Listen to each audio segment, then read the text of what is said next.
6 महीने से ज्यादा वक्त से जिस कोरोना वायरस ने पूरी दुनिया भर में कोहराम मचा के रखा हुआ है, भारत में उसके खात्मे का वक्त आ गया है। आप लोग भी बार बार ये पूछते हैं कि वैक्सीन कब आएगी, दवाई कब आएगी कोरोना वायरस की।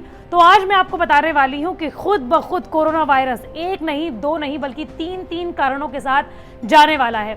सबसे पहला कारण है, सीरो सर्वे में ये सामने आया है कि भारत के कुछ शहरों, कुछ कस्बों में कोरोना वायरस के खिलाफ हर्ड इम्यूनिटी उत्पन्न हो रही है। दूसरी बात आर वैल्यू की। आर वैल्यू भारत में 1 तक जाने वाली है और कहा जाता है कि जब आर वैल्यू कोरोना वायरस या किसी भी वायरस की 1 पर जाती है तो इसका मतलब ये होता है कि उस महामारी की खत्म होने की उल्टी गिनती शुरू हो चुकी है। और ये तमाम कारण हैं और तमाम आंकड़े हैं जो ये दिखाते हैं कि कोरोना वायरस भारत में अब जाने वाला है। तो देखिए रिपोर्ट और समझिए। दरअसल मई के बाद पहली बार कोरोना संक्रमण के आंकड़ों में गिरावट आई है, जिसका मतलब ये हुआ कि कोरोना के टेस्ट बढ़ने के बाद भी केस नहीं बढ़े हैं। इस बीच मई के बाद ये पहला ऐसा मौका है जब देश में कोरोना का पॉजिटिविटी रेट गिरता हुआ नजर आ रहा है। आपको बता दें कि अगस्त के पहले महीने में देश में कोरोना से संक्रमितों का आंकड़ा 9% के आसपास था, लेकिन अगस्त के 15 दिनों में ये आंकड़ा घटकर 8.72% पर आ गया।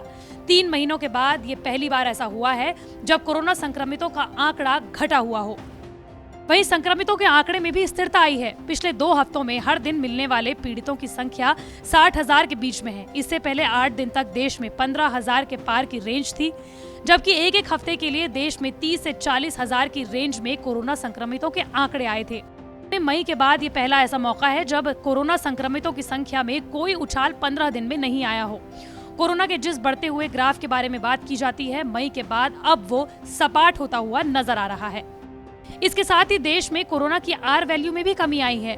पहले जहां कोरोना संक्रमित कई लोगों को एक साथ बीमार कर रहे थे, अब कोरोना मरीजों से कोरोना का खतरा कम होता हुआ नजर आ रहा है। इसके साथ ही ये समझ लीजिए कि कोरोना की आर वैल्यू आखिर होती क्या है। दरअसल संक्रमित के संपर्क में आकर औसत संक्रमित होने वालों की संख्या को आर वैल्यू कहा जाता है। एक कोरोना मरीज कितने लोगों को संक्रमित कर रहा है। पहले पूरे देश भर में कोरोना की आर वैल्यू 1.48 थी, जिसका मतलब ये हुआ कि 100 संक्रमित 148 स्वस्थ लोगों को संक्रमित कर रहे थे। लेकिन अब पूरे देश भर में आर वैल्यू 1.06 है, जिसका मतलब ये हुआ कि 100 कोरोना संक्रमित लोग सिर्फ 106 लोगों को ही कोरोना फैला रहे हैं। जब आर वैल्यू 1 पर जाती है तो इसे महामारी के खत्म होने की निशानी समझा जाता है। भारत आर वैल्यू को 1 पर पहुंचाने के बेहद करीब है। मार्च के बाद पहला ऐसा मौका है जब कोरोना की आर वैल्यू इतनी कम पहुंची हो। इसके साथ ही लगातार कोरोना टेस्ट ज्यादा होते जा रहे हैं, लेकिन संक्रमितों की संख्या कम होती जा रही है। पहले पूरे देश भर में कोरोना की टेस्टिंग कम हो रही थी और कम टेस्ट में भी कोरोना के मरीज ज्यादा निकल रहे थे। अब देश भर में हर दिन 8 लाख से ज्यादा टेस्ट हो रहे हैं और हर दिन 60,000 से ज्यादा कोरोना के मरीज ही निकल कर आ रहे हैं। इसके पीछे कारण क्या है? दरअसल महत्वपूर्ण कारण हो सकता है देश भर में हो रहे सीरो सर्वे।